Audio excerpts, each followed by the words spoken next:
Excellent. This is Ingmar from said same, quite famous. Famous by now. Famous by now. Online flower retailers.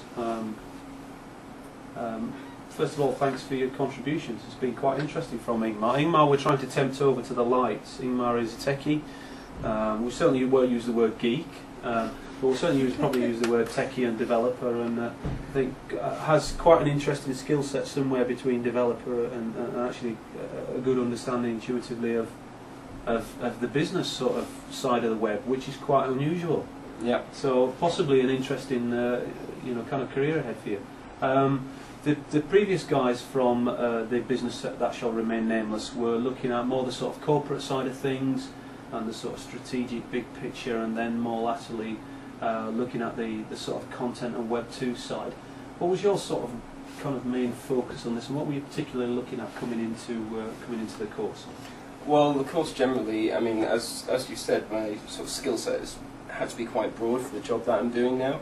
And although I've got a general idea of a lot of the online marketing side of things, it's basically to clarify in more sort of specifics how to basically get more into the site, get better value out of the site. Right. And those are the primary sort of... So you're in a position where, to coin one of the phrases that our colleague liked, you're more in a position to kind of dabble under the bonnet, as it were. Yeah, yeah. So your kind of main focus, I suppose, was kind of looking at how you could use your sort of developer, kind of technical bias to help the organic position as that kind of main strategic thing running through it, that transition from PPC into other methods. Yeah, well, because we're already quite successful with PPC, as you've mentioned. Yeah, and where's that owned? Is that owned on more of a kind of technical developer level? Where does that sit within the organisation?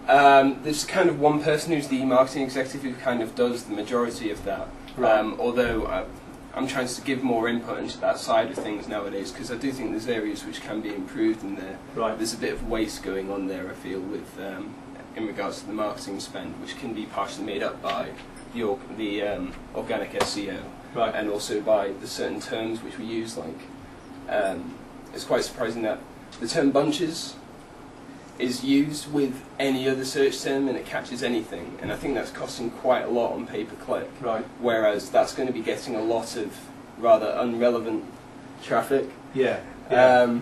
And there are ways of managing that within Google AdWords, aren't there? Yeah. Yeah. Well, with Google AdWords, you can basically look up pretty much any other keywords which would be able to target much more relevant traffic for what we're trying to do. Include certain phrases. So yeah. If you saw from your traffic within Google Analytics that you were getting a lot of traffic, I can't think of an association, but bunches something that was inappropriate for flowers, and then therefore that was having a negative effect on your bounce back rate, you could preclude that word in your campaign. Yeah, it needs to be a bit more sort of restricted on what exactly is coming through. So you've been literally buying the term bunches, anything. Right.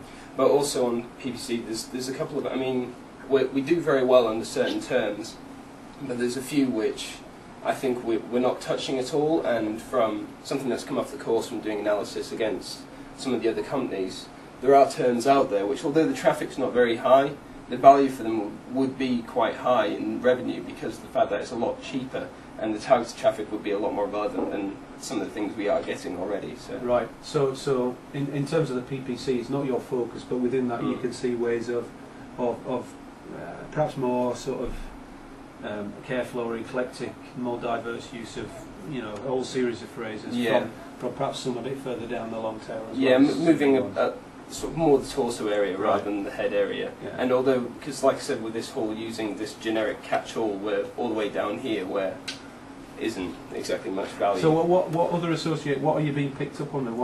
Who else is searching for bunches? Well, anything. Bunches of cables. Yeah, it could be bunches of hair. It could be anything. Yeah, bunches of oats. Yeah, it could be anything. So.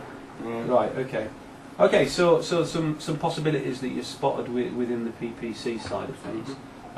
Tell me about the organic SEO side, because I think you've got a lot of opportunity in your role to kind of make a lot of impact in this? This is a site that is this database driven? It's dynamic. It's all database driven, yeah. Okay, so you're doing the basics like the. Have you got sort of keyword stuff in the URL? Yeah. Yeah. So you got some kind of basics in place. What's your sort of plan and what were your sort of thoughts as the SEO side sort of unravelled on the course? Because we've kind of tried to weave it all the way through, haven't we? Right through this sort of key phrase thing, on page, off page, and right through into some specific days about it. Yeah. Take me through your sort of plans and work on that. Sort of thing. Well, as kind of mentioned, in regards to search and the search engine optimization, it's about 50-50 on off-site and on-site now. Yeah.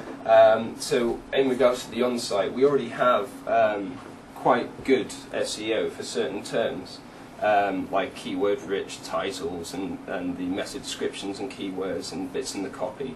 But as mentioned previously, there's a few things missing which really could be improved on, such as the headers, which will really help the SEO, having the keywords in the headers, and make a nice focal point as well, which will help the actual usability of the page as well as the actual SEO. There's a few other minor improvements on a technical level which got noticed through this course, such as the image names which are used. They're all generated by scripts and they're not meaningful names in any way. Right. And because obviously search engine crawlers can't see images, they just see the image name and the alt tags. It would really help us a lot if we actually had meaningful names for those images. Yeah. I mean, they're not huge factors, but all these things add up, don't they? It's all the little things. And because we have so many competitors, it's all about the little things on the organic listing, about cumulatively getting all these things right to get above them. Other little small things like with these search boxes where you can search by the occasion, price or flower, we realised that the URLs for these are just completely meaningless. They're just full of PHP get variables, which is just gibberish basically. So it would be really handy to change that to something meaningful, so that it's a bit better for the sense of location and movement within the site. That's sort of held up with your URL. That's good. Yeah. And so linking possibly to that, then there's this idea of sort it links into the silos, folders, whatever. Having much better sort of folders, breaking down the different areas of the site. We've already got some of it in place, and we are planning to do a bit more. Where although it's going to lead to some duplication of basically categories which have lots of products which are in other categories, it will mean that we can target different areas of keywords for the different silos, for the different areas of products, which should help a lot and be able to use a lot more of the sort of torso and niche terms which aren't, as I've mentioned, getting targeted as much. Okay.